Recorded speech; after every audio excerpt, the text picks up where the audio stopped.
Ladies and gentlemen, this is El Cochino, Tom Lawler, and I'd like to welcome you to the podcast that puts the lotion on its own skin, LuchaWorld. Bitchin'. Welcome everyone to LuchaWorld Podcast episode number 127. Fredo Esparza here, and this week we will be talking about some CMLL announcements from the past several weeks that I guess kind of surprised some people. If you've been watching and following Lucha Libre for a long time, then you might have not been too surprised, considering these were, I think you were mostly surprised that CMLL even acknowledged it, but you're less surprised at the fact that this would eventually happen. But we'll be talking about some comings and goings in CMLL. We'll be talking about a new promotion starting in Mexico called Federacion Wrestling. That's the big promotion the new promotion that Rush has been talking about for several weeks, has been hinting to. He's kind of been mentioning it on his social media, and whenever he's done interviews, he basically always brings up that there was a big project coming up. Well, this is the project. It has been revealed, and we have news on the lineups, the debut show lineup, some of the surprise wrestlers that are coming in, and how that actually even led to one of the CMLL breakups, which we'll talk about as well. And we will also talk about AAA Rey de Reyes, a show that was held without any fans and was actually pretty entertaining for the most part. Early on, a couple of good matches. Then later on, it was more so built on surprises and a big reveal at the end of the show, which made it even more interesting to look more into what is coming for AAA as far as Triple Mania is concerned, or any shows that are coming up, hopefully with fans by that point, but still they were still without fans, and the show still was pretty good, but there's such a big difference without fans that it kind of you still kind of notice. I think it hurts Lucha Libre a lot more than other wrestling styles. And really, when it's multiple people involved in a match, I think singles matches kind of you could get away with having no fans, and they can kind of have a good match. But once you add more and more wrestlers into a match, it kind of without any fan involvement, interaction, it kind of loses a little bit, especially like with AAA that likes to do a lot of hardcore wrestling main events with Psycho Clown, Pagano, and those type of guys. It it just looks like guys just moving around, grabbing weapons, and not really there not being any fans. It's just, that's basically what it looks like. Basically everything you hear people criticize about that type of wrestling is kind of exposed when there are no fans, and you see people just walking from one side to the other, grabbing a chair or grabbing a table and setting things up. It looks even far worse because you don't have, usually when they do these type of matches, especially like with AAA, they will actually edit into, they'll cut away to the fans for a few seconds while the guys are grabbing chairs or something, or a table.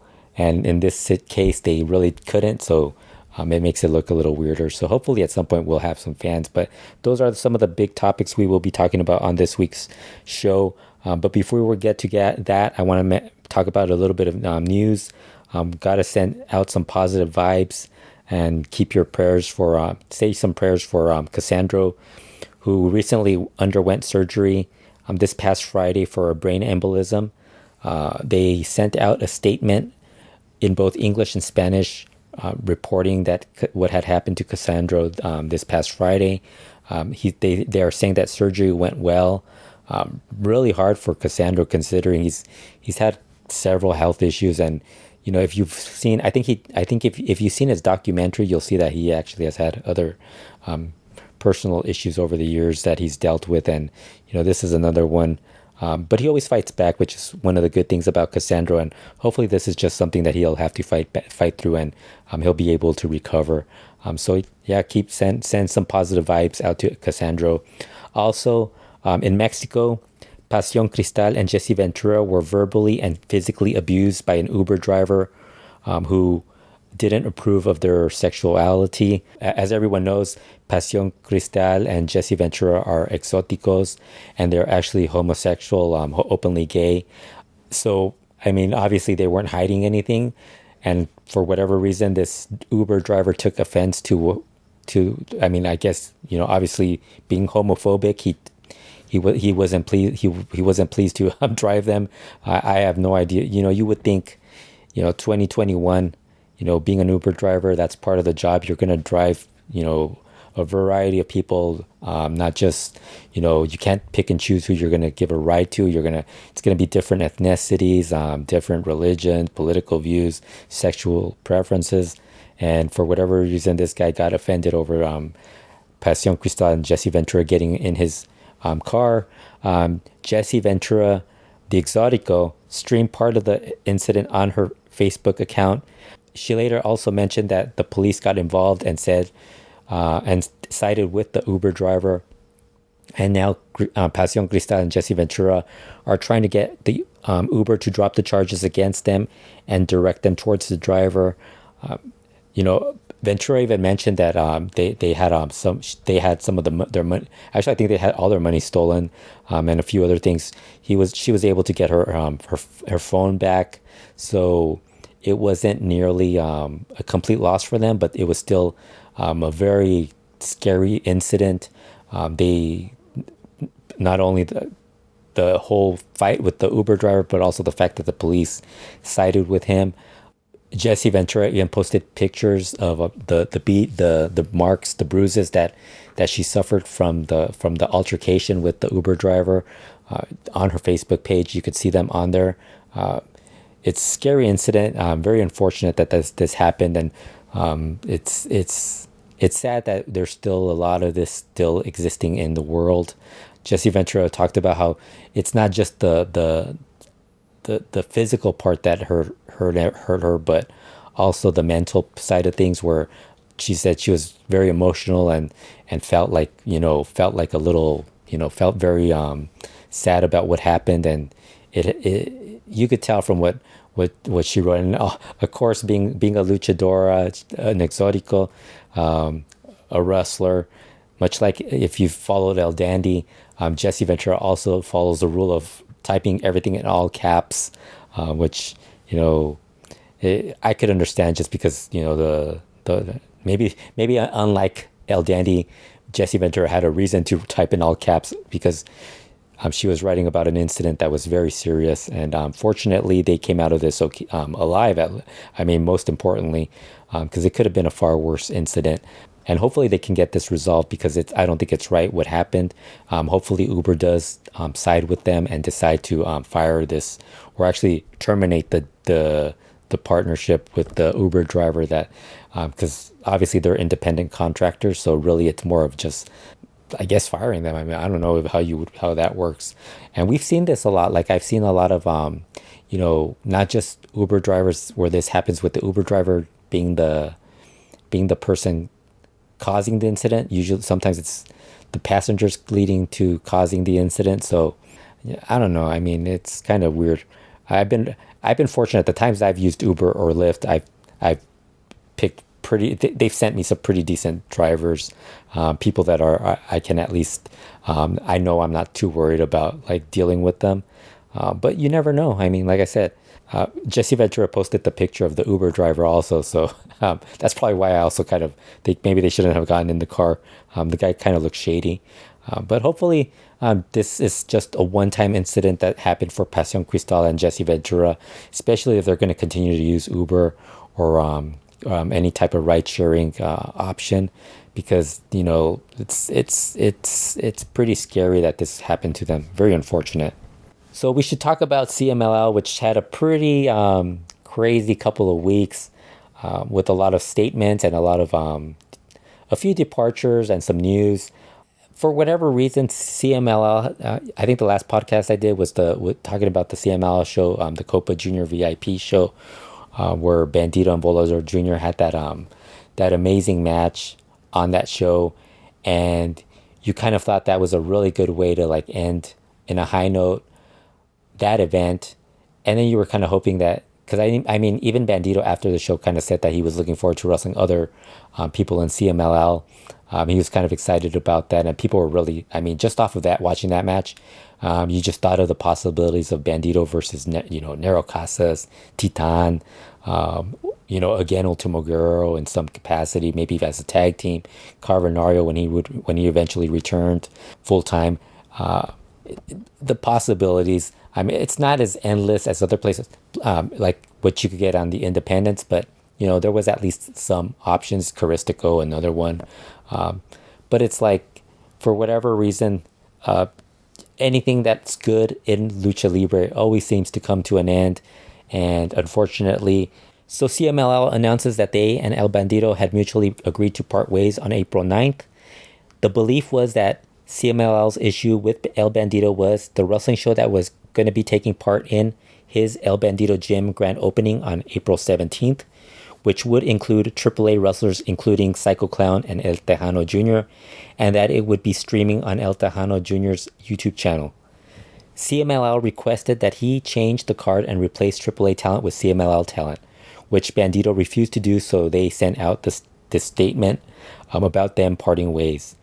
Bandido was later interviewed by Mas Lucha, and he said that there was a verbal agreement to work dates for CMLL and that they had actually talked about the possibility of a contract, but they never got around to doing that.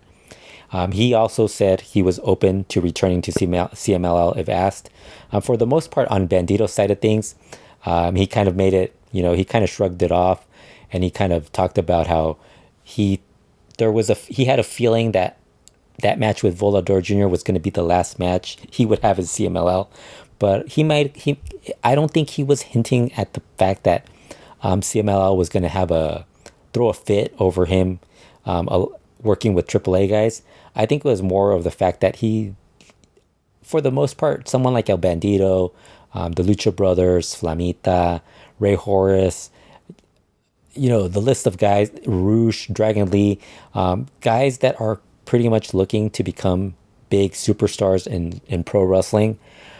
They're pretty much not going to stick around for very long in CMLL, unless that's kind of like they establish themselves like Ultimo Guerrero or Volador Jr., where they're pretty much, the main guy in the promotion. And even then, they're still looking out, beyond CMLL. Roosh was already working with Ring of Honor. So, Dragon Lee the same with New Japan, then Ring of Honor. So for the most part, if you're kind of looking at being more of an international star, you're not really thinking of CMLL being a full-time promotion you're going to be there as a part of. You might actually it might be your second home, but it's not going to be the only place you're going to be wrestling at. And one of the problems with CMLL is that if you're going to view them as one of the main places you're going to be a part of, they're not going to want you to work with certain wrestlers or in certain places. So then that leads to this issue where, Bandido had, was opening a gym and he had talent from AAA working the show. And it's not fair for him that CMLL feels that they have to force him to do something that he doesn't have to, because he's an independent wrestler. It's not like they own him. It's not like it's not Ultimo Guerrero or Virus or Starman or Volador Jr. opening up a gym, Ray Bucanero, and bringing in AAA guys where they could tell them, no, you can't have those guys there, because that makes sense. Those guys are there almost, weekly, on a weekly basis, and are CMLL guys, while Bandido isn't. If Bandido was under contract or had a deal with them, then I could understand that, but he didn't have that. So it kind of seemed like a silly thing. In many ways, the release of the statement was CMLL kind of trying to make themselves trying to win over, the credibility, the fans thinking of who was wrong in this partnership. But by now, for the most part, all fans know how CMLL works. If you don't know, then you're probably not too familiar with how they work. Because if you look at what everything was posted, the comments and all that, they all knew that this was more CMLL kind of trying to enforce the rules on a guy that they really shouldn't be enforcing the rules on. So it was really a silly situation. And I think for the most part, I think everybody thought this was going to be the big story. But no, it ended up being something even worse. And maybe it might have been something that was kind of telling us what was going to happen in a few weeks, because a few weeks later, on April 27th, CMLL sent out a statement announcing that their alliance with Ring of Honor had come to an end. They thanked ROH for their partnership that went back to 2016. From what I've heard, Ring of Honor was surprised, and their first knowledge of this might have been from that press release that was tweeted out and posted on CML social media, talking about this being the end of their partnership with Ring of Honor. I mean, honestly, it's not that big of a surprise if you're thinking this was going to be something that lasted a long time, because the fact that CMLL has had a long relationship with New Japan Pro Wrestling. They've had really, really short relationships for the most part with promotions outside of New Japan, and I would say the only other promotion that they had a long lasting relationship with was the NWA back from when they first started all the way up to the early 90s, I would say, probably 92 or so, when they kind of were starting to create their own championships from 90 to 92, because at that point in time, the NWA was changing very much. And, that's really been the one promotion that they've actually had a very good alliance. And for the most part with the NWA, what they benefited out of that alliance was the fact that they got so many of the lighter weight class championships, the welterweight, the middleweight, I think the light heavyweight. I'm trying to think what other titles are. They have so many titles, but basically the NWA championships they got out of that. That's really what they got out of that the most, because really they weren't getting a lot of NWA guys working on a regular basis in CMLL. Most of the foreign talent that would go to CMLL or EMLL was usually that were there for an extended period of time. Were usually guys that would just go there because that was an option, like Fabuloso Blondie, who was a guy who went there.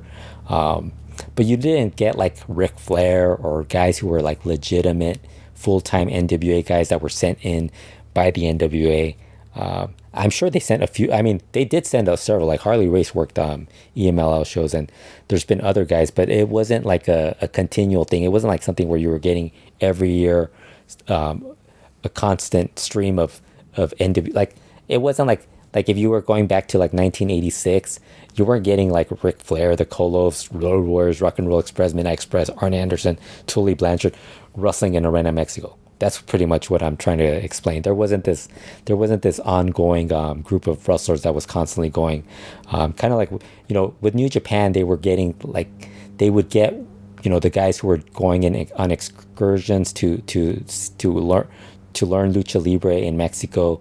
So they would get maybe one or two guys doing that, but then they would also get a handful of guys, like one or two that would go from New Japan to work there within the past 20 years. If you look back at CMLL's past partnerships with U.S. promotions, they've pretty much ended very quickly. The most recent ones, obviously, with TNA or Impact. I think they might have dealt with them twice, and those ended very, very briefly. But they did. I kind of think they got a little bit more out of those, despite being very short. They were able to get the Grand Prix, one of the more memorable Grand Prix, as they got a lot of foreign talent that really made that a memorable match for CMLL. And also, the CMLL guys went to an Impact show. So the fact that they were able to, a couple of shows actually, and they actually did that, it was pretty, the fact that they were there kind of makes it a little bit more memorable. There was also the time that they tried to work with WCW and WWE at the same time, while those two promotions are having their Monday Night Wars. Think about this, the fact that CMLL and AAA have had an ongoing, and it's not really, I don't know if it's necessarily a war. It's more just like, AAA kind of trying to poke at CMLL and CMLL kind of ignoring them. And really the war is more about where the wrestlers where they can and can't wrestle, since they can't wrestle with any wrestlers from AAA. So it's more about that than anything about them, like TV ratings or or who's doing better in business. It's very different. Even their own business models are very different. Both having some very difficult situations right now, with AAA and the lawsuit, and with CMLL and the pandemic, and the fact that they're making these decisions during a time when they probably don't even need to do these, because I don't think you really need to do a breakup of an alliance with a promotion at a time when you really aren't booking their talent from those promotions. So for the most part, it kind of seems silly to do that. But during the Monday Night Wars with WCW and WWE, basically Bischoff was looking to get some. He kind of wanted somebody to keep an eye out on all the guys who worked in Mexico, the luchadors, and kind of went to CMLL, Paco Alonso. And at the same time, WWE was looking for talent to start Super Astros and do all this kind of like, they needed that talent for that for that new TV series that was going to air. And so they were able to get some CMLL talent, while at the same time WCW guys, luchadors, were showing up on CMLL shows. So for about a month, you were getting at least a bit of the WCW WWE war in Mexico, because you had, it wasn't too many guys, but you basically had like the Villanos, Hector Garza, I think, was part of that. Silver King, I think, was also involved. And then from the WWE, WWF side, you had the guys they just signed, like Felino, Nero Casas, El Hijo del Santo. There were a few other guys. I think Tarzan Boy wasn't there yet. Actually, I think that was around the time he was going in. But there were a few other guys. I know Tarzan Boy and Azoro were about to join the CMLL roster, and so you kind of had this interesting mix of who was working with who, and it kind of, while not a big deal in I don't think it was as big a deal in Mexico. It was a far bigger deal for those of us watching and realizing that, hey, they're using guys who are signed with WCW, and they're also using guys that have just recently started being rumored to be joining WWF or Super Astros. So that was kind of like, and then that quickly fell apart. I think it maybe lasted a month or two with WCW pulling out their guys, and then WWE kind of like, as Super Astros went along, a few months later, they kind of went from it being a lot of luchadors to it kind of being guys that they actually signed, like Mr. Aguila as Papi Chulo, and Los Boricuas, and a lighter roster of guys that I think some of them weren't even any longer with CMLL by the point that by the tail end of Super Astros. But so they've had a really weird history with the promotions they have dealt with, and really outside of that, they've really kind of kept out of working with promotions directly.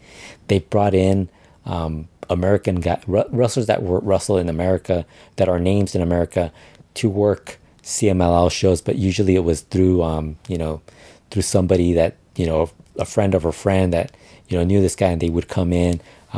When Conan was there, he was kind of like the one that brought in, I think he was the one that brought in Norman Smiley and Love Machine, Art Barr.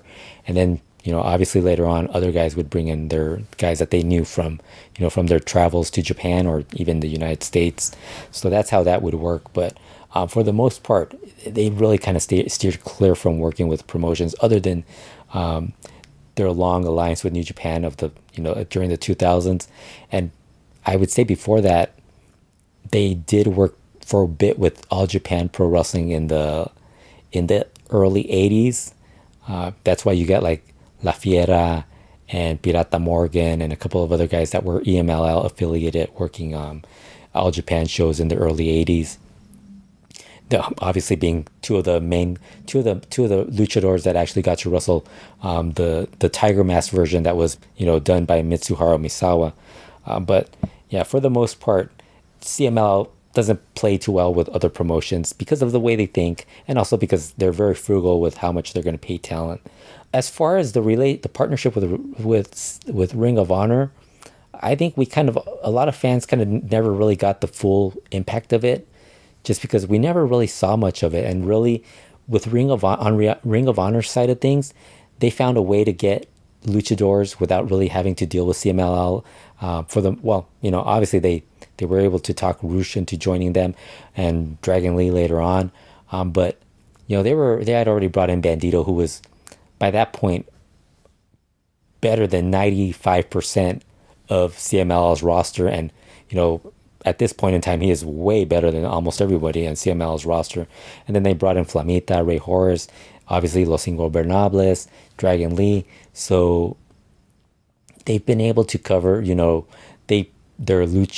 amount of luchadors that they could probably want to focus on. And even if they had stayed with CMLL, I don't think they would have focused on those guys as much. Then you would have also had the issue that eventually would happen, that CMLL wouldn't have wanted their guys working against Rush and Dragon Lee or Bestia del Ring, because those were guys that they kind of saw as, guys that were no longer part of the promotion. They probably would have been fine with them working with Bandido or Flamita or Rey Horus, but those three were kind of like guys that they didn't want their talent to work with. So you would have had issues over that. And, really, honestly, the guys that CML would usually send, it was kind of like a mix of good and bad for Ring of Honor. The good was obviously you get Ultimo Guerrero and Volador Jr. or somebody like that could actually work with some of the better names. But then you also had a lot of guys that were either inexperienced working with some of the Ring of Honor guys, and also some guys that were just not really that well prepared to work for an American wrestling promotion. On CMLL's side, it really hurts their roster because that was something that they kind of looked at. They could work independent shows in the US, but it's very different from working independent shows to working Ring of Honor. That kind of was an established promotion that had a history behind it. So I think that's kind of something that bums them out. And I think with CMLL, for Ring of Honor, the one thing you do lose is that you don't get to say, hey, we work with the oldest promotion in Mexico, CMLL. But, honestly, you could get so much more out of, instead of doing that, you have the option of possibly bringing in other independent talent like Ares, Aramis, Taurus. Who knows? Obviously, Taurus is with Impact, but guys that would always be available because they're independent. Hijo de Canis Lupus, Dragon Bane. There's so much talent on the independent scene that I think it actually benefits you a little bit more to do that. It's just a matter of being able to find them. I think it also hurts Ring of Honor talent, only because they can't say that. There's that one thing where, for the most part, most wrestlers, they kind of want to say, hey, I got to wrestle in Madison Square Garden, I got to wrestle in the Tokyo Dome, and I got to wrestle in Arena, Mexico, and now they lose that. They get to not work the CMLL buildings, which is kind of unfortunate for them. But on the CMLL end, they weren't really bringing in a lot of Ring of Honor talent. They were basically mostly focusing on Matt Taven, and any other talent was usually brought in just to work the Grand Prix or for about a week or 2 week period. I think the one guy that they were going to bring in before everything got canceled with the pandemic was Flip Gordon. CML could always just bring in independent talent, which is pretty much what both promotions will end up doing. The bad thing is I don't think CMLL's programming department has the level of vision when it comes to bringing what they would bring in as independent talent, and also they probably would bring in guys, and it will only be a short-term deal. So I don't think it would be something. It won't be anybody that they're gonna get long term. So that would probably end up depending on guys contacting them or going through somebody that they know that's already within CMLL. So it's not going to be as easy for them as it is for Ring of Honor when it comes to bringing in independent talent, because I think Ring of Honor, their advantage is that there's a lot of talent in Mexico, and there's even if they don't scout that talent, there's enough people that can tell you, hey, this guy's good, this guy's not good, and they can bring them in. Whereas with CMLL, they're not going to really look into like who they could contact to recommend people. It's really going to come from the wrestlers themselves. And for the most part, when it comes to the CMLL guys, they can be all over the place when it comes to recommending talent. How the heck do they end up with Dark Magic on that roster when even the guys on the roster have said that he's not very good? But, he's there. And I'm sure that's how it's going to just continue on, where, we're going to get that weird mix of some guys that are pretty good and some guys that aren't very good. We've seen this. That's been their track record. Hopefully it's not. And, the one good thing is that right now we're not going to get that too much because of the pandemic. They're not going to be bringing in foreign talent at this moment. So they're going to be focusing more on probably bringing in, elevating new talent within the promotion, which we'll also talk about later on. But that's pretty much what they're probably going to focus on as this pandemic goes on. But it's unfortunate, that deal dies, the El Bandido situation ends, and really the even before the news of CML ending their alliance with Ring of Honor, there was more news of a new promotion that Rush had been hinting about for the past several weeks. Sometime in mid-April, Rush announced the promotion would be known as Federacion Wrestling and revealed a few names working the show, include the first show that they would be doing, which included Bestia del Ring, Dragon Lee, the Lucha Brothers, and El Bandido. Rush also hinted to Andrade coming in and that the show would be a pay-per-view in June. They later mentioned Matt Taven from Ring of Honor, which that seemed to be the catalyst to CMLL ending the relationship with Ring of Honor. That kind of cracked me up that that's what broke the camel's back. Matt Taven working Ring of Honor, working Federacion Wrestling, which, is understandable. He probably, if they really wanted to keep that relationship with CMLL together, then Taven probably should have said no to work in that show, and Ring of Honor probably should have said no as well. But I don't think they understand the politics and the situation in Mexico, and the way CMLL things were. I mean, for the most part, everybody in Lucha kind of knows that that's kind of something that's going to happen. So that then led to Federacion Wrestling announcing their June 19th debut show during a video hosted by Mas Lucha with some reporters in Mexico, thinking they were doing a press conference via a Zoom call, which turned into them too watching the same video everyone else could watch. They gave out info on some of the first show lineup. They had some vignettes and introduced the boss of the promotion, La Patrona, Damiana Vicenzo. The big reveal came at the end with Andrade. So basically, all these reporters were invited to a Zoom call, and they thought this was going to be a press conference. They were going to do, get to ask questions, and none of that happened. They later found out that they were pretty much just watching the same YouTube video that everybody else was watching. And so they sat through that. The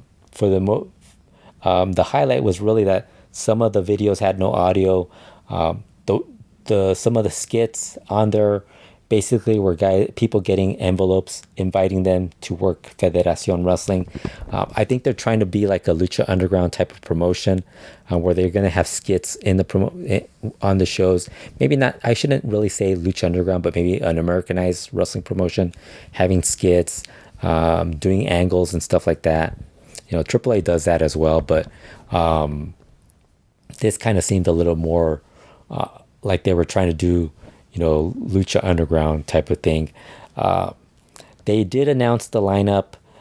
They did not announce the location, but the show will be held on June 19th, and they announced some of the matches. The opening match is Brillante Jr. and Futuro versus Barabbas and Shaco. Shaco is a Chilean wrestler. He's been wrestling in Mexico. He started wrestling, I think, this past week, and so he's going to be there for a while. Brillante Jr.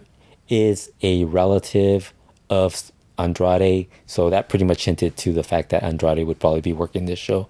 Then they announced the second match would be a three-way match between Rey Horus, versus Flamita versus a luchador sorpresa. The third match would be a women's match, which would be Ayako Hamada, Tay Conti, and another luchadora sorpresa versus Miranda Alice, Red Velvet, and Zuxis. Good to see Zuxis getting an opportunity in this promotion. She pretty much has been independent. I think the initial plan when Sofia Alonso was was still in charge briefly for CMLL was that Zuxis was going to return and be part of that whole women's celebration, because they were going to do some stuff. I think they did a Grand Prix with the women, so they were going to do something with and they were probably going to bring her back. And unfortunately, when that was changed, the Lucharoth, Chavo and Chavo the second and the third, they weren't very keen on bringing back somebody who left, so she never came back. So at least she's going to be a part of this group. Should be interesting what she does there. The fourth match announced with the Copa Federacion Wrestling. Yes, they're starting their first show with a Copa, a 20-person battle royal, which makes no sense. Why you do a Copa in the first show? And all 20 in the battle royal were not mentioned. They would all be announced leading up to the show, so we do not know who they are. I don't know. I mean, I'm hoping this is something that this is probably the first match where you realize that they made a mistake. Actually, the first mistake was when you start seeing all the foreign talent that they were bringing in, and even within the third match with the women, you already had like Tay Conti and Red Velvet on there, so you already knew they were already going to start spending some money. The fifth match announced was El Bandido and Dragon Lee versus the Lucha Brothers, Phoenix and Penta Zero M, and the main event would be an Atomicos match, Andrade, La Bestia del Ring, and Rush with another Luchador Sorpresa versus Matt Taven, PJ Black, and two more Luchador Sorpresas. I would assume La Máscara would probably be the fourth guy on the Rush side, and the other side would probably... I'm going to take a guess that it might be... I don't know. I mean, I would think it might be Diamante Azul and somebody else. But as soon as they were announcing this new promotion, there were a lot of rumors that Diamante Azul was on his way out from CMLL. He kind of killed it for about one day when he said he was going to be working in Guadalajara for a CMLL show on a Friday. And that, I don't know if that happened, but I'm sure he probably did show up just to keep that a little bit in the down low. But he was already rumored as a guy that's going to be going to Federacion Wrestling, which makes sense because Diamante Azul is close with Rush and the rest of that group of guys, and La Máscara and all that. So that should be, but you see all the people that they're already like, this show already looks like it's going to be a very expensive show. Just the fact that they're bringing in Matt Taven, PJ Black, Andrade is going to cost some money, unless he's doing Rush a solid here. Tay Conti, Red Velvet, a pretty expensive first show. And then you have 20 person battle royal. So you're basically paying a lot of people for a show that you might, well, I mean, the one good thing is that, they did announce that there's going to be a limited amount of fans allowed into venues, larger venues in Mexico. So that's kind of a positive for this show. Hopefully they're able to have some fans and, people will buy tickets. They will also be honoring Gran Hamada on the show, which I think is really cool and well-deserved.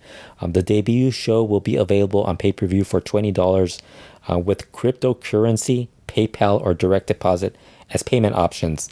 $20 is way, way higher than what we normally pay for Lucha pay-per-views.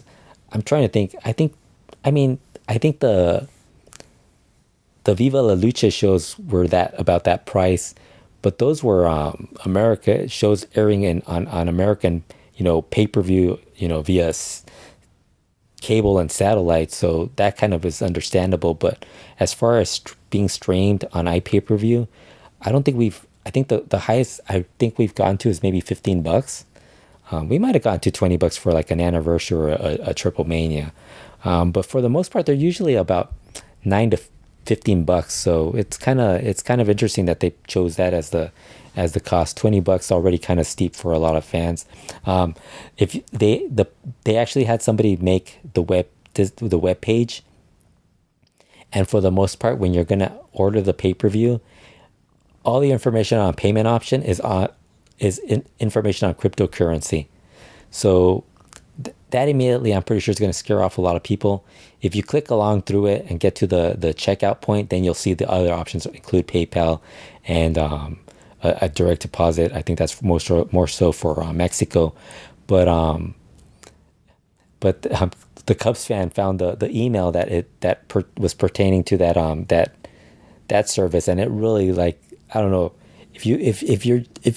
if the cryptocurrency stuff didn't scare you off, the email probably will. So I don't know. Maybe they're gonna have to. They probably should have done a better job of planning this stuff out. Something that I don't think they really did. So we get the Federacion Wrestling press conference or video, informing us of their show and who's going to be on the first show and who's involved. We get the Andrade video without any audio, and of course the additional information about the pay-per-view, the price, and all this other stuff that's going on a Friday. The following day, Saturday, AAA has their show, which is Rey de Reyes. I think this is their first actual live show that they held. Everything prior to that were tapings, and they held a couple of them ever since they started allowing. I think there was a period where there wasn't anything going on from about December all the way through February. I think early March was really when they started doing TV tapings again. And what they usually do was they would do it like over a weekend, and then that would cover enough of their TV show. For their TV shows, they would have enough of that content for their TV shows. So they announced, I think it was a few weeks back, where they announced that they would hold Rey de Reyes, and it would be without any fans. And again, it was held in San Pedro Cholula, Puebla. They gave out the whole complete lineup earlier in the week. I think it might have been like the day or two before the whole Federacion Wrestling press conference. So they had a lot of, on their lineup, they had a lot of surprises listed on there. But for the most part, it was a 5-match card. It looked pretty good without even knowing who were going to be the surprises on the show. And I thought Rey de Reyes ended up being a pretty good, entertaining show. If you did not watch it, I think Canal Space, their YouTube channel, might actually put it up. Not 100% sure, because again, we can't really see this. We can't really see AAA outside of Mexico because of the whole lawsuit that's going on, which has really made it very difficult to really watch. I don't know. I don't think it's made it too difficult. It's more that you have to go out of your way to look for it and hope that the people that are streaming it through Twitch or some other service, that you're able to gain access to it and there's no issues with the feed. But it would be so much easier if it was actually coming in through AAA and their YouTube channel, where at least you had the option of maybe watching it live, or maybe later on, maybe watching it, once either they air it on their TV show and they post it on YouTube, or in some other form. Their old Twitch channel, which they took down and then switched over to Facebook Live, even that would have been fine. But now, basically, this time around for Rey de Reyes, we all had to search for a Twitch streaming, somebody streaming via Twitch, and fortunately, somebody did stream it. It only aired on Canal Space in Mexico, and fortunately, the Cubs fan had the link to that and was able to share it with everyone. And I thought this was an entertaining show. Of course, you're not going to complain about it, first of all, because it's free.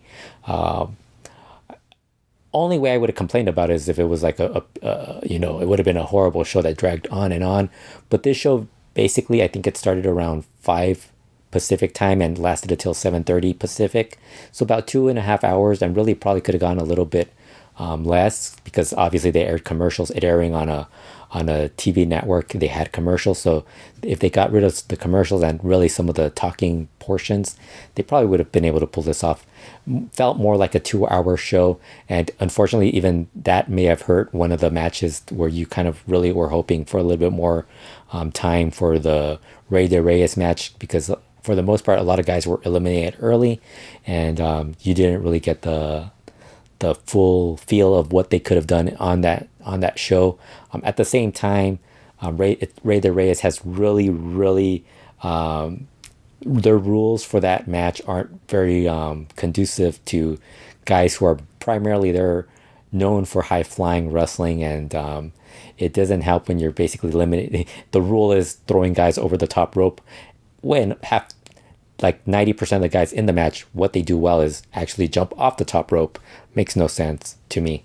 But I thought this was a good show. It had 2 good matches to start off the show, and then really the rest of the show was more about surprises. I thought the third match was also pretty. Actually, the second match, the first 2 matches were good. The second match also had a surprise, but also the Rey de Reyes match I thought was pretty good. But for the most part, once you got past the first 2 matches, it was really more built around surprises and more storyline driven than anything else. And then the show ended with a big surprise to close it out. So that was something worth watching the show overall. And the opener featured Latigo beating Dinastia, Ares, and Toxin to become the number 1 contender to the AAA World Cruiserweight title, which is held by Laredo Kid. And I thought this was a really good match. Very, very much fit what you would expect from a AAA opener. Only these guys are pretty much a little bit more of an established group of names already at this point. And Aramis and Ares are just sensational workers. They really were the 2 that shined the most in this match. And you could really tell they're ahead of everyone at this point in time, where they're the next big stars as far as Lucha Libre goes, as guys who are going to be traveling outside of Mexico and making a name for themselves internationally. Latigo is starting to join that group as well. But I thought this was a really fun opening match and really something that I highly recommend people watching. The second match, well, actually after the match, Laredo Kid came out to congratulate Latigo and offered to shake his hand, but Latigo refused. And I thought that was a fun build up to their eventual matchup. And Latigo is somebody that's really within the last 2 years has really shown that he's gonna be something in Lucha Libre, and I think he's somebody that's probably going to be in the next group of guys that gets to work outside of Mexico. Definitely somebody that should get some international bookings. The second match had Taurus beating Octagon Jr. and Villano Tercero Jr. to win the AAA Latin American title. That title was vacated earlier in the week by Daga because he obviously couldn't travel. He was unable to travel for the show to, I think he's already residing in the United States, so he wasn't able to travel to Mexico. To be fair, also there were a lot of guys who traveled to Mexico, so I think it was more, he just probably decided that he didn't really, it wasn't on his schedule to go to this show. But, I thought this was a good match as well. Villano Tercero Jr. making his return after leaving AAA several months ago. Although when he left, he had already said that he was open to returning as an independent wrestler.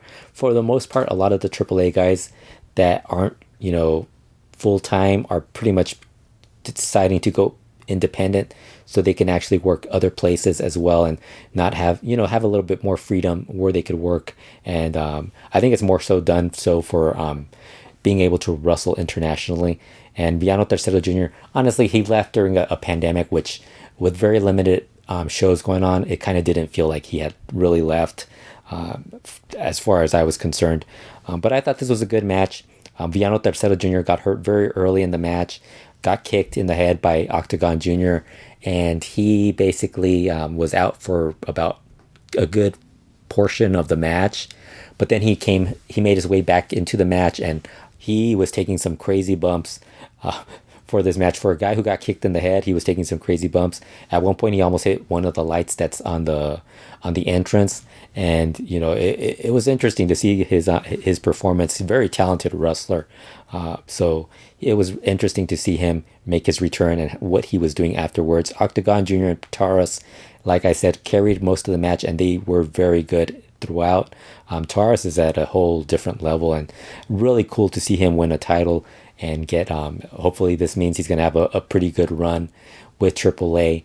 He's already working in Impact, and he's getting a lot of international U.S. bookings as well. So he's somebody to keep an eye out on as far as how much bigger he's going to become, especially within not just international, but within AAA, because he's got a lot of talent.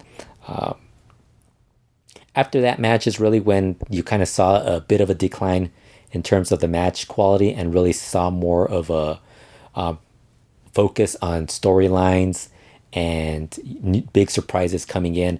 The third match was for the Reina de Reyes title, which Fabi Apache won by beating Lady Shani, Flammer, Chica Tormenta, Lady Maravilla, and Sexy Star. A new Sexy Star. The previous night, Sexy Star had actually the original Dulce Garcia was in a mixed martial arts match. I think it was for Combates America, and I think she even lost. So when they announced Sexy Star, my initial reaction was, wow, this is pretty impressive that she's making her way back from a loss in MMA into pro wrestling the following night. Turned out it wasn't her. It was in fact a new Sexy Star being introduced by AAA. For a brief period of time, I think the Cubs fan thought it was La Hiedra, but it was within like a few minutes.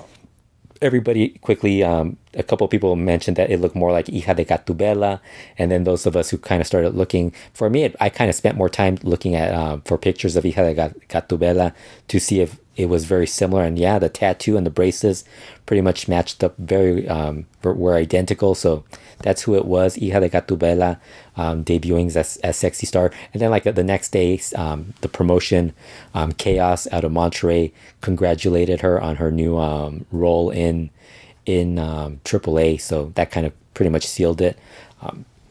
Really didn't do that much, honestly, so I wasn't really that impressed. But this match, I think I focused so much more on trying to discover who Sexy Star was that it kind of took away from the match itself. And for the most part, it wasn't, what I saw wasn't very, anything that I missed out on. They did bring in Diana Purrazzo, the Impact Knockouts champion, for commentary. And then at the very end, once Fabi Apache won the Reina de Reyes title, they had Purrazzo challenge Fabi Apache to a champion versus champion match at Triple Mania.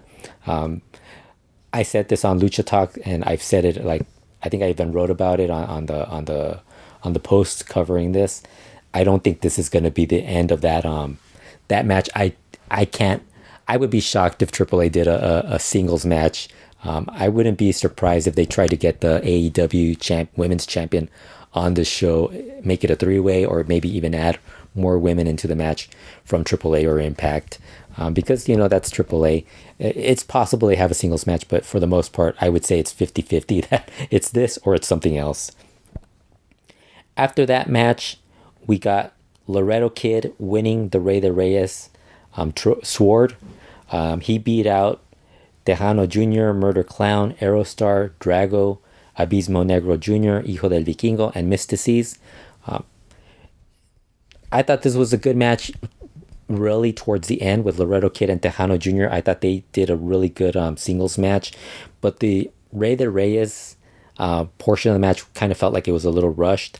And also, I'm not a big fan of honestly, I think Rey de Reyes, they should actually change the rules to what they did for the Aztec Warfare, where guys get eliminated via pinfall. Or, if they want to do countouts when guys do dives and can't get back in the ring, that's fine. But I mean, when you're throwing in guys who are known for high flying and doing innovative high spots and putting them in a match where the rule is you get eliminated by being thrown over the top rope, it makes no sense, because of course you're always going to get that one person that gets eliminated because he jumps over the top, does a dive, and that eliminates him. But I find that To me, I'd rather they switched over to an Aztec Warfare type of rule for the Rey de Reyes match, especially if they're going to keep it as a kind of like a Royal Rumble type of rules. But, again, with Laredo Kid winning Rey de Reyes, that kind of is starting to set up him as one of Kenny Omega's eventual challengers. He was already pretty much on the short list of guys that was going to challenge Kenny Omega. I was hoping that would happen sooner, but that kind of might be something that changes, and it might have to take Laredo Kid a little longer, or who knows, maybe they might actually do it a little sooner as a build up to the Triple Mania type of match. Who knows?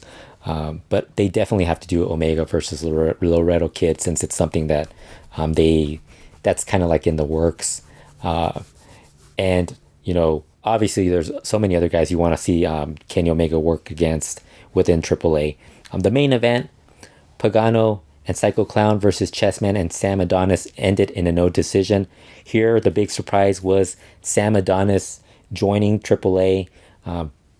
Kind of felt like this was AAA reaching out for 2017 or 2018 CMLL, like a big storyline, because Adonis was pretty much a top heel in that promotion at that time.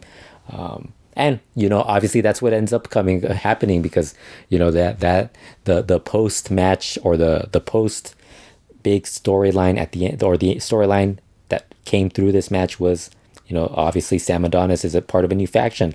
But this match itself was pretty much just a brawl. Weapons were used, and really not a lot was going on. Like I said, this match without fans didn't really come across very well, because it's just, like I said, without fans, it's just a bunch of good wrestlers moving around, grabbing weapons or searching for weapons, and it just didn't come across very well. But during the match, there was a vehicle that showed up, and two mystery luchadors came to the ring and at first attacked Pagano and Psycho Clown. The two then revealed themselves as Diamante Azul and Puma King, and then attacked Chessman. That they then joined with Adonis and showed they were now a new group called La Empresa, which is basically another, this was the name that CMLL was known for, or they're still known for, because people still call it La Empresa. But, obviously that's in reference to when they were known as EMLL. They've obviously in the past done El Consejo, which was covering CMLL, but now since they can't use El Consejo, they went to La Empresa, and that's the new big angle, another invasion angle, with this time former CMLL wrestlers joining up to feud with AAA. So Adonis, Puma King, and Diamante Azul are part of the group. Puma King then they grabbed the microphone and said they decided to ask that they show a video, which turned out to be Andrade. And Andrade, first he talked about how he wanted to wrestle Psycho Clown, but immediately switched over to challenging Kenny Omega for the AAA World Mega title at Triple Mania. So in a weird way, he kind of like lowered Psycho Clown by demanding a match with Kenny Omega, and which I don't think he meant it in that way, where Psycho Clown was second. It kind of just came across that way, but I think his intentions were like to kind of match them both at the same level. But that's the big that was the big finish.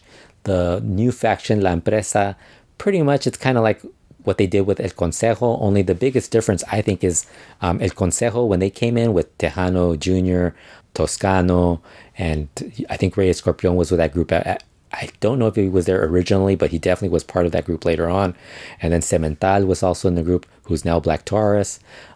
It kind of came across more as like a group that kind of looked like they fit together, whereas this new group, Puma King, Diamante Azul, and Sam Adonis, I'm sure they'll add other guys. There are a lot of ex-CMLL guys on the independents, and we just talked about Federacion Wrestling having a lot of CMLL guys, former CMLL guys on their roster. So in a way, that's kind of going to be the group that they'll come up with. But honestly, if I can't really take this group seriously, just because you already have two other groups that best suit an ex-CMLL group invading AAA.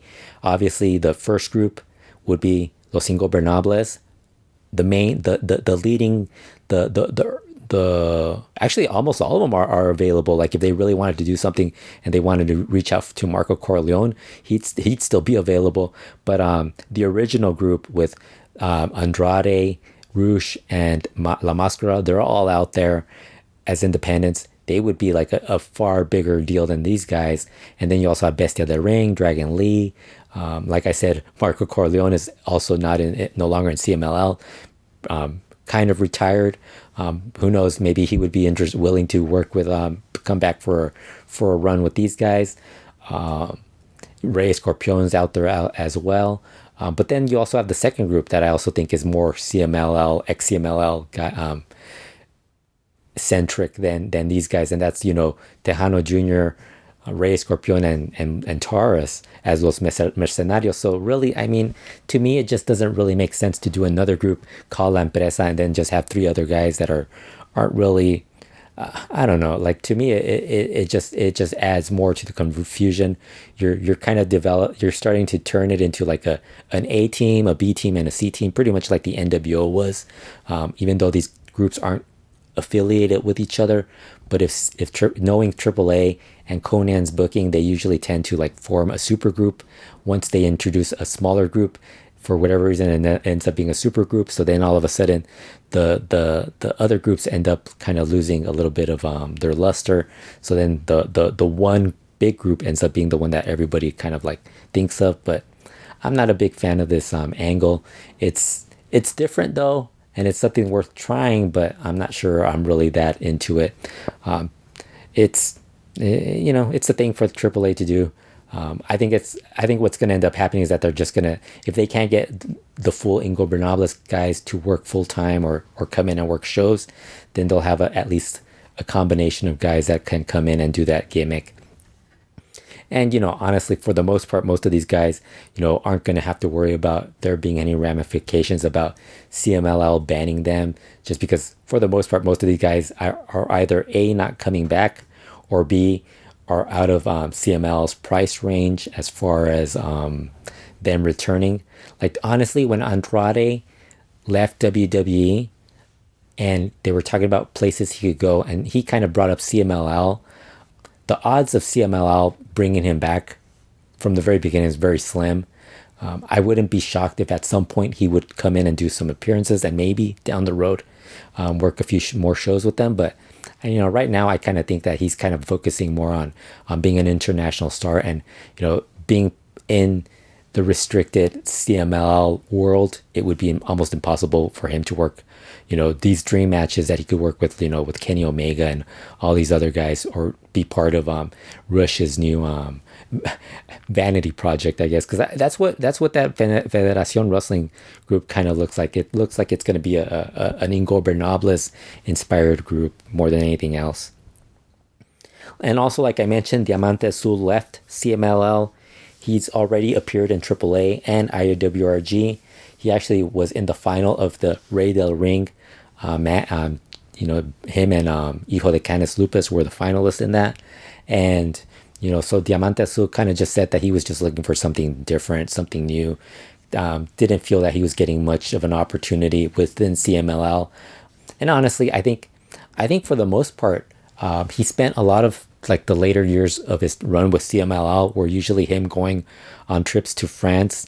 I think he was in a relationship with a woman in France, so he was trying to get dual citizenship be in Mexico and in France.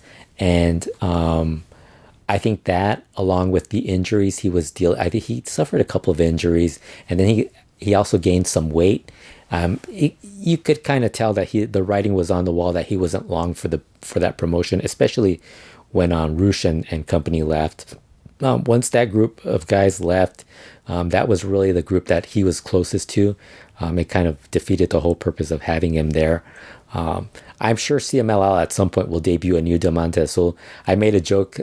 They had Retro on CML Informa, and I made the comment, man, if they get that guy on the juice, they basically have another Diamante Azul, because he pretty much sounds like him, and he even like when they were trying to come up with tag teams, he was kind of put with Diamante Azul, and that wouldn't be a surprise if they did re-gimmick someone as Diamante Azul.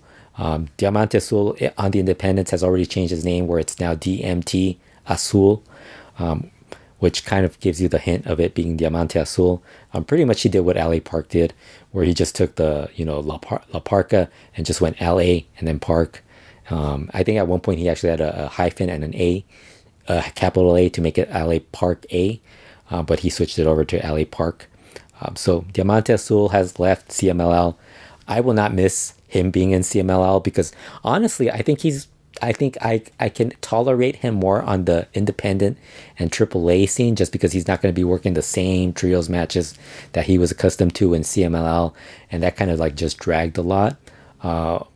I think that's the one positive, but at the same time, I'm not going to miss him because I thought he was an asshole ever since he tossed Zacharias El Perico, and he's done a few things during matches that kind of when he would try to work his own angle with the New Japan guys who had no idea what was going on during matches. That was always enlightening, amusing. So it's kind of like it's one of those, glad he's gone. I hope CMLL doesn't fill his spot with somebody that's just as bad or worse, but it's CMLL, that's going to happen. So I guess we're just going to have to deal with it. Another person that left the promotion is Averno. He left AAA and became an independent. During that weekend of Rey de Reyes and everything that was going on, the announcement of Federacion Wrestling, Averno was scheduled to work a tag match where he teamed with Cibernetico versus Canek and Caristico. I think it was Arena Lopez Mateos, and they were gonna have a match, but Averno was pulled from the match, and they ended up replacing him with Mephisto. But Averno at the end showed up and attacked Caristico, and so after that, he kind of talked about how he was back to go after Caristico's mask, and he also talked about how he was willing to go back to CMLL to go if it meant getting Caristico. And they were already like teasing. There's already a teaser for the possibility of him going to appearing in Guadalajara against Caristico for the Arena Coliseo Guadalajara CMLL show. So that's already been rumored, and it'd be kind of cool if we lose Diamante Azul but bring in Averno. That's a huge upgrade, but at the same time, you already know there's also the risk that Averno would just be thrown into the same group he was in previously with, Mephisto, Hefesto, and Luciferno as Los Hijos del Infierno. But at least they could go back to being the Hijos del Averno. And he was always really cool in CMLL. So hopefully that does. I wouldn't mind seeing that happen, but Averno kind of falls into the group of guys that would be a perfect fit for this Federacion Wrestling and also La Empresa. I wouldn't be shocked if he did that as well. So, at this point in time, I think he could be anywhere. But my preference, I think it would be kind of cool if he made his way back to CMLL. I don't know if that's happening just because I think what a lot of people don't realize is that when CMLL loses talent, they don't really replace it with other guys from other places. It usually ends up happening.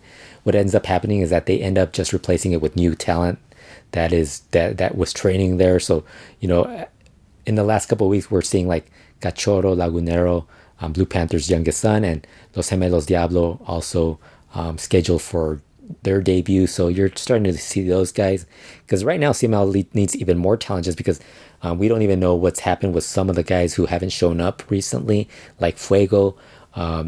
They could be gone completely just because the pandemic hit them so hard, hit the business so hard, and they went back to their hometowns. Maybe they've kind of moved on from being professional wrestlers. Niebla Roja hasn't been around.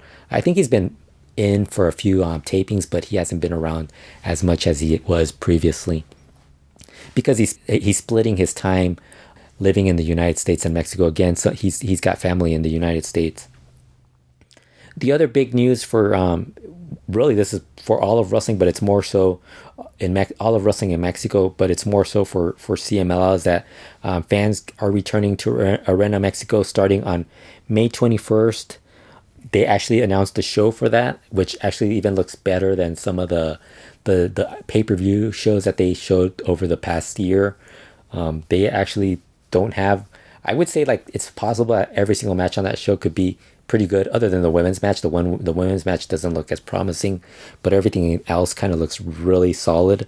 They're bringing in Los Gemelos Diablos to debut on that show, and then they'll be part of the Copa Dinastia. The Copa Dinastia, that's coming up as well. So they're starting to show some. They're starting to bring in the people that they were going to debut last year.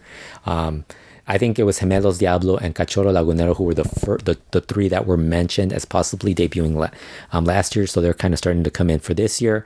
I would guess whoever was scheduled to debut later last year will probably come in later this year or within the early 2022. I know Hefesto's son is one of the guys that was always being talked about, and then there's one of the relatives of the Chavez brothers was also, I think, a cousin of theirs or a nephew was training in Mexico. So and he was being talked about as somebody that was going to come in as well at some point. So there's starting to be some names being announced as far as new talent that's coming in. I think the one big concern CMLL has right now is that there's so many things that have gone wrong for them with the pandemic and the loss of this partnership with the Ring of Honor and the formation of Federacion Wrestling, that you might see some guys who might see the greener pastures mentality, where they see that, maybe being in CML isn't all it's cracked up to be, and they might actually end up leaving. I don't expect there to be a mass exodus of guys just because it's not. Especially right now with the pandemic, there's really not a lot of work going available for guys. But maybe a one or two guys I could see probably jump within the from this time to the early start of Federacion Wrestling, and with this new group being formed that's being part of the whole AAA angle. I wouldn't be shocked if you see a couple of guys, maybe one or two guys, maybe decide that maybe they would rather be elsewhere. I hope this Federacion Wrestling concept works. There's too many signs of it being similar to Lucha Libre Elite and Nacion Lucha Libre, where you're already kind of expecting it to fail, which is unfortunate because you kind of hope that it would do well, just because it'd be kind of cool to have a third big promotion in Mexico with Lucha Libre, just because it would give more guys more work, more opportunity, and maybe even reinvigorate some of the competitive nature of CMLL and some of the other promoters who kind of want to be a little bit more different. But for the most part, I kind of don't. Their announcement, the way they announced their lineup and what they were doing, it just kind of seems like they didn't put a lot of thought into it. I mean, who does a Copa with a 20-man battle royal for their debut show? That seems just a little bit excessive. I don't know. I just think it's not. I'm not sure. I'm not as positive about it as maybe others might be. But hopefully it'll work out. Pretty much whatever I said about Lucha Libre Elite or Nacion Lucha Libre or any other previous promotion that was formed with the big. They came up with big stories of what they were going to do, and then big ideas and all this stuff that they were a lot of ambitious ideas. If that's what you saw or you think is going on with them, and that's usually when they're going to fail, because there's no way they're going to be able to catch up to CMLL. Pretty much is an established promotion that's been around for 80 plus years, and they own their buildings. They've weathered the good, the bad, and the ugly of professional wrestling. AAA's been around. They're always constantly having issues, but they've been around. They have a name, and they've kind of been established for a very long time. It's going to be very difficult for a third promotion to succeed in Mexico, just because. And then they also have to get TV, and for the most part, TV right now is very difficult. And I don't even know if it matters that much now, because even if you get TV, so many people are switching over to cutting the cord and preferring to use streaming services, or even worse than streaming services, just sticking to Netflix and Hulu and Amazon Prime, stuff like that. It's it's a very different atmosphere for these promotions. Like, to me, I think they're probably, when they kind of, the timing I think was wrong, but I also thought that maybe there's a lot more talent for them available on the independents than, say, what Lucha Libre Elite or Nacion Lucha Libre had to get at that point in time, especially because they Nacion Lucha Libre didn't want to work with was basically on their own, and they didn't have a relationship with AAA or CMLL, so they kind of lost all of that. And there wasn't as much independent talent available, and that was name value. That you could find independent talent that's available, but it's not name value. Whereas now it's like, Federacion Wrestling is bringing in Bandido now that he is Bandido and he's established name. When Elite had Bandido was just a guy starting out and nobody really knew who he was. Very, very different time for timing. And so I kind of think that's the one thing I will say that Federacion Wrestling has going for them. But, honestly, the stuff that they were like, the lineup and all the stuff that they're doing, it's going to be an uphill battle for them to actually succeed, and especially if Rush isn't, and Dragon Lee and some of the more known names aren't going to be available every single time. We don't know what that might end up, what might happen when one of those guys isn't available. Will the same amount of fans watching that one show where everybody's available watch a show where it's not everybody available because they're working a Ring of Honor show, or they're working New Japan or Impact or indie shows in the United States, AEW or AAA? We don't know what's going to happen with that. So that's all for this week's episode. Again, for more updates, check out LuchaWorld.com for your latest news and information. For added bonuses like the Lucha Classica podcast, Lucha Magazine write-up, and if you're into collecting video, check out our Patreon page at patreon.com/LuchaWorld. A lot of stuff on there available for those. If you want to sign up for $1, $3, $5, you have a lot of extra content available on there. And it also goes that the money from that also goes to pay for the other stuff that we do, the websites, the podcast feed. If you're listening to this podcast on iTunes, Apple Podcasts, I'm so used to saying iTunes, Apple Podcasts, Stitcher. I'm trying to think all the other ones. I don't even know the other ones. All the other ones. If you're listening to this podcast like that, you're finding it via Podbean, and that is actually our the host for the feed, for the podcast feed, and that covered the Patreon page covers the cost of that. So again, those of you that are contributing to that, even if you don't do it on a regular basis, you do it once, twice, maybe you do it every couple of months. We thank you for that.